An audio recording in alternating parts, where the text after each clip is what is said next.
If you simply want to be able to speak and to be understood in French, well, that's great already. But if you want to sound more natural and if you don't want to speak like a formal textbook, then you need to learn the nuances of real everyday spoken French. And the good news is, informal spoken French is often much simpler than the correct written French you might learn in school. For instance, one difference between spoken French and written French is the way that we ask questions. So today, let's practice together. Let's see how native French speakers actually ask questions so you can follow their lead in your own conversations. C'est parti. Tout à l'heure, do you have the time? This question is not correct written French. It's not the proper grammar that you could find in most French novels or that you should use in a school essay. And yet, that's the kind of informal grammar that French people use almost every time we ask a question. The kind of real everyday spoken French that I am trying to show you in my lessons and programs and that we are going to practice together today. We're going to get to this informal French version step by step. So first, let's take a look together at correct French grammar for questions. It starts with an affirmation. Tu as l'heure, you have the time. Or even more formal, vous avez l'heure, you have the time.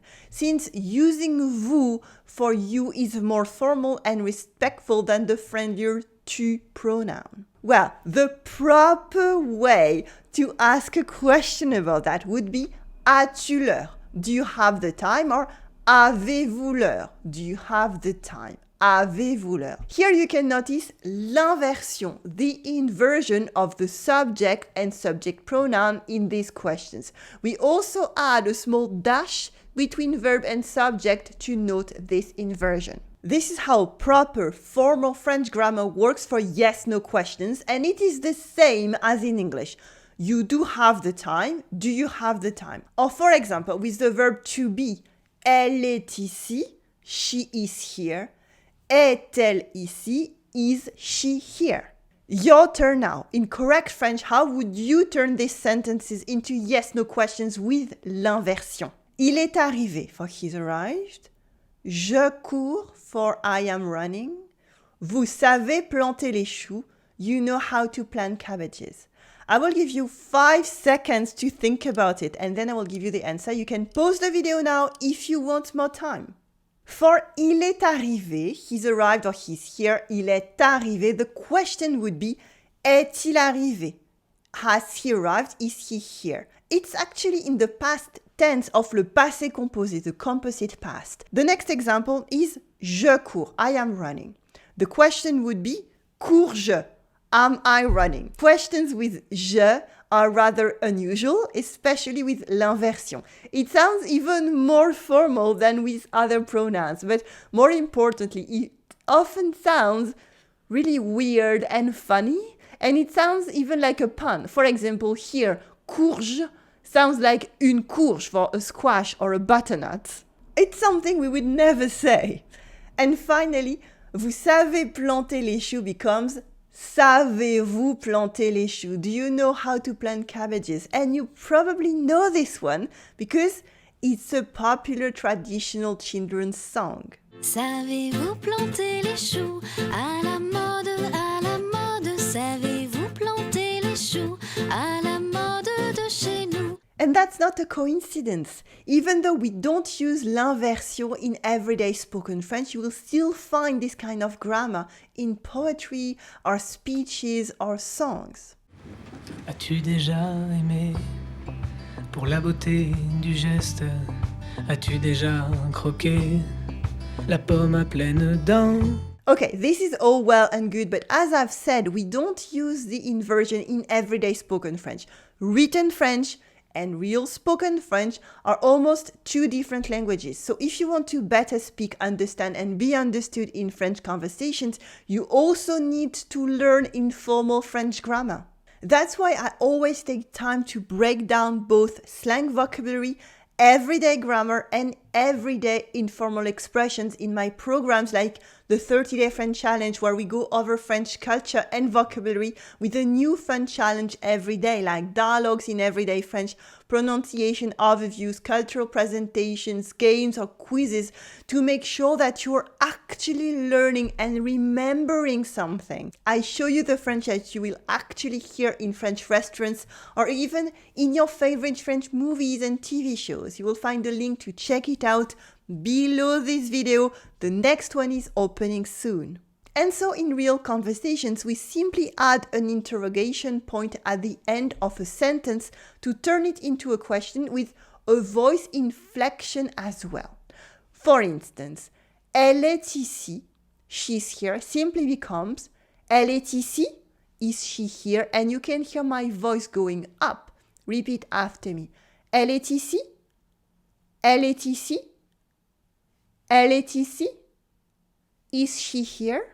Or in the second person, tu as faim, you're hungry becomes, repeat after me, tu as faim, you're hungry, tu as faim, and the question, tu as faim, are you hungry? Tu as faim? Tu as faim? Oh, and actually, since French people love to skip letters, the tu often loses its U in everyday spoken French. It is an informal rule of pronunciation. It's easier to pronounce, but unfortunately for learners, French people use this informal pronunciation to speak even faster. For example, tu as faim becomes t'as faim. Same with the question. Tu as faim becomes t'as faim. And this informal grammar really is an unspoken rule. We would never say as-tu faim with the inversion in everyday spoken French. It sounds way too formal, except maybe as a joke or to sound more formal than we actually are. But people who use it on purpose. For instance, l'inversion is even more formal than using vous instead of tu. You can use vous with strangers, but we still wouldn't use the inversion. For example, when asking for the time at the museum reception or even in the street, you can ask, vous avez l'heure s'il vous plaît? Do you have the time, please? Using vous, but not the inversion. Your turn now. Let's practice together. Here are 3 affirmations. Ils t'ont appelé. They called you. Tu as vu ça. You've seen this. J'ai raison. I am right. How would you turn them into informal questions like we've just seen? You have 5 seconds to think about it, or remember to pause the video.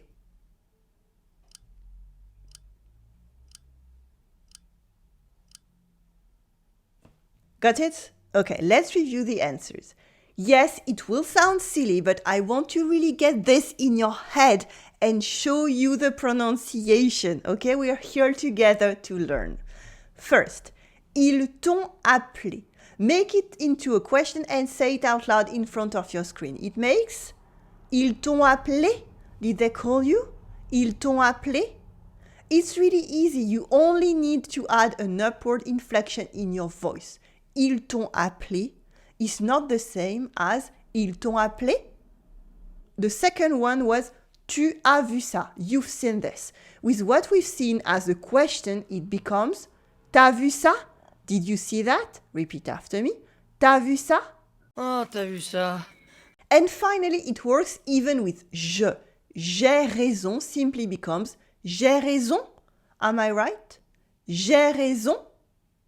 J'ai raison. Actually, we often even turn these questions in the negative, like j'ai pas raison. Am I not right? Or am I wrong? J'ai pas raison. J'ai pas raison. J'ai raison, j'ai pas raison. Mostly when we expect a yes answer, you don't have to do this, but you will probably hear it in real everyday French conversations. For instance, we could ask either way, t'as l'heure and t'as pas l'heure, t'as l'heure and t'as pas l'heure. Do you have the time? And now I need to talk about the third option between formal and informal French. You might have learned about it already. It is est-ce que. Est-ce que vous avez l'heure is do you have the time? This structure is a bit longer than our previous options, but it is correct French grammar, and we also use it from time to time in everyday spoken French. It's never too formal or too colloquial, and it is easier than it seems. Est-ce que means literally is it that? It is a built-in inversion with the verb before the subject. And you can use it to build any kind of French question. You only need to add est-ce que before any affirmation without any more inversion. For instance, le chat est sur le canapé. The cat is on the couch. Le chat est sur le canapé becomes est-ce que le chat est sur le canapé? Is the cat on the couch? Est-ce que le chat est sur le canapé? I am sure you can try it yourself. Your turn now. How would you ask these questions with est-ce que? Êtes-vous là? For are you here? How would you say that? Okay, here we have the formal question with the inversion. For est-ce que, we need to find the sentence without the inversion. Êtes-vous là would be vous êtes là. You are here. Vous êtes là. Then we simply add est-ce que before that and it makes est-ce que vous êtes là? Are you here? You can pronounce it with me. Est-ce que vous êtes là? Est-ce que vous êtes là? Est-ce que vous êtes là? A bit faster now. Est-ce que vous êtes là? Est-ce que vous êtes là? Good. Bien les oreilles, est-ce que vous êtes là? This sounds much more normal than the stuffy êtes-vous là? Êtes-vous là? And on the other hand, do it again with t'es prête? Are you ready? T'es prête? Yes, it is. Est-ce que tu es prête? Est-ce que tu es prête? Or est-ce que t'es prête? In the informal question, t'es prête, there is no inversion, so you basically only need to add est-ce que before it. Est-ce que tu es prête sounds less informal than t'es prête, and there is less confusion. It is explicitly a question, there is less room for misunderstanding. Félicitations, we'll practice some more at the end of today's lesson. Up until now though, we only talked about yes-no questions, those that start with a verb, but they're not the most common type of questions. Now we are ready to talk about the other kind of questions in everyday speech. In a way, it's even easier to ask questions with an interrogative pronoun. You know, there are pronouns like où for where, quand for when, qui for who, pourquoi for why, etc. You'll find the full table in the written lesson for today on my website. Let's use a simple example. Where are you? For this kind of questions, we have three main options again. Où es-tu? The formal option with l'inversion and the interrogative pronoun at the beginning. Où es-tu? We also have où est-ce que tu es? The middle option with est-ce que and the interrogative pronoun at the beginning. Où est-ce que tu es? And the informal option t'es où or tu es où that we often use in everyday spoken French. It's like the affirmation but with the interrogative pronoun at the end. Does it sound a bit complicated? It's not. Try it out yourself. Your turn now. How could you ask when is it? When is quand in French, I is est in French, and it is ce or c apostrophe. Try it in 3 different ways. Think about it and pronounce your answers out loud. You have 5 seconds.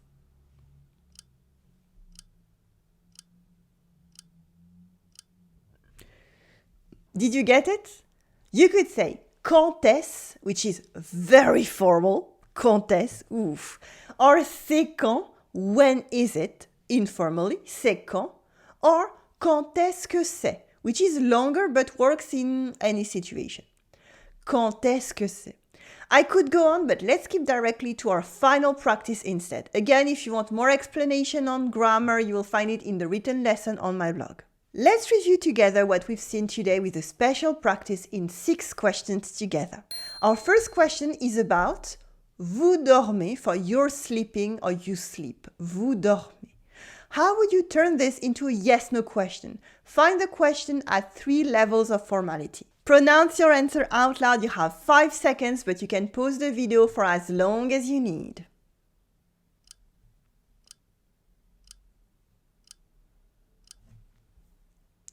Yes, it is vous dormez. Vous dormez, with the voice going up. Are you asleep? If you're talking to just one person only, you can also say tu dors. Gabriel, tu dors. The middle option is est-ce que vous dormez? Are you sleeping? Est-ce que vous dormez? Starting with est-ce que and then simply adding the affirmative sentence. Est-ce que vous dormez? And finally, the third option would be dormez-vous? Dormez-vous with the inversion of verb and subject pronoun. It is a formal question that you wouldn't hear in spoken French except in some speeches and old songs. Frère Jacques, dormez-vous, dormez-vous. Let's try again, this time with the sentence tu as du thé. Tu as du thé is you have tea. As a question, it would become as-tu du thé? Do you have tea? As-tu du thé for the formal question? And est-ce que tu as du thé for the middle option? How would you say that in informal everyday French? There are several options here as well. Okay, the first one is simply tu as du thé? Tu as du thé? We don't change anything except a final interrogation point and an inflection in the voice. Did you get that one? It's easy. We can go one step further and ask t'as du thé? T'as du thé? Since in informal spoken French, we often skip the U of tu before a vowel. Repeat after me. T'as du thé? T'as du thé? T'as du thé? And did you remember the third option? Say it with me now. T'as pas du thé? Don't you have tea with the negation pas that we sometimes add in these questions? T'as pas du thé? T'as pas du thé? Attends, t'as du thé? Oui. For a third practice example, there is a problem. It's il y a un problème. Literally, there is a problem with the structure il y a. There is. Il y a un problème. There is a problem. How would you turn that into yes/no questions? There is a trap that I'm going to tell you about, but try it out yourself first.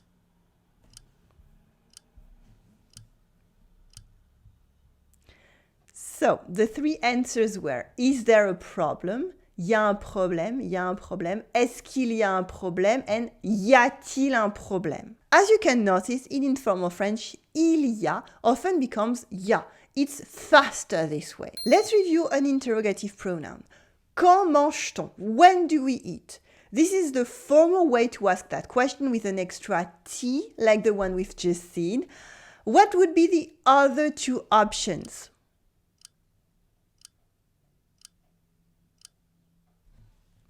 The informal option is simply on mange quand? When do we eat? With the interrogative pronoun at the end. Whereas the middle option is quand est-ce qu'on mange? When do we eat?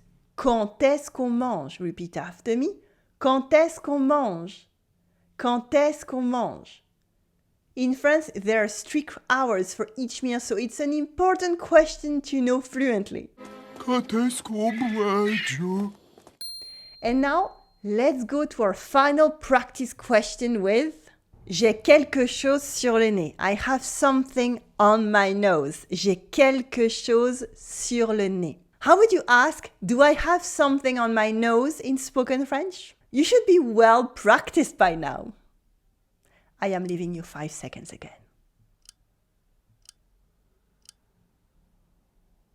So, our two options are est-ce que j'ai quelque chose sur le nez? Do I have something on my nose? And more informal, j'ai quelque chose sur le nez?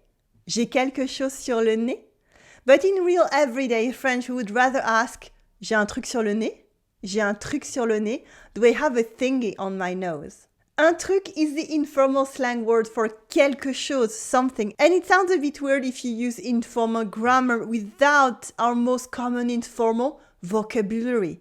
That's why you should also practice your everyday spoken French with many other angles. For example, you can take a look at our next 30-day French challenge to see what it's all about. There is a link right below this video.